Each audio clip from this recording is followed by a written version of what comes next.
রাজ্যের অনাহার এবং পরিযায়ী শ্রমিকের সংখ্যা বৃদ্ধি নিয়ে উদ্বেগ প্রকাশ করলেন রাজ্যপাল। রাজ্যের অনাহার এবং পরিযায়ী শ্রমিকের সংখ্যা বৃদ্ধি নিয়ে উদ্বেগ প্রকাশ করলেন রাজ্যপাল সিবি আনন্দ বোস।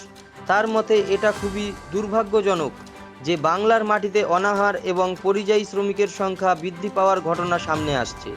জাতির জনক মহাত্মা গান্ধী বলেছিলেন, কোনো সভ্য সমাজে এই অনাহারের ঘটনা থাকতে পারে না। রাজ্য সরকারের এই বিষয়টি দেখা উচিত।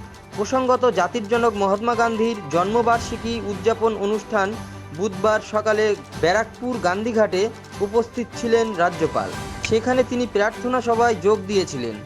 রাজ্যপাল ছাড়াও গান্ধীঘাটে এদিন উপস্থিত ছিলেন রাজ্যের মুখ্য সচিব মনোজ পান্ত, উত্তর 24 পরগনা জেলার জেলাশাসক শরৎ কুমার দ্বিবেদী, ব্যারাকপুরের পুলিশ কমিশনার অলোক রাজরিয়া, ব্যারাকপুরের সাংসদ পার্থ ভৌমিক প্রমুখ। On this auspicious day, we pay our great homage to the greatest son of India, our father of the nation, Mahatma Gandhi Bapuji. Today is a day for us to introspect. It is very unfortunate that we hear reports about starvation deaths among migrant laborers from Bengal. Is this the way we treat our Daridra Narayana on this Gandhi Jayanti? This is something which is not to be there in any civilized society.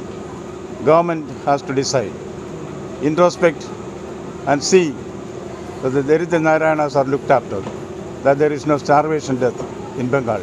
Let that be our commitment on this occasion. Thank you.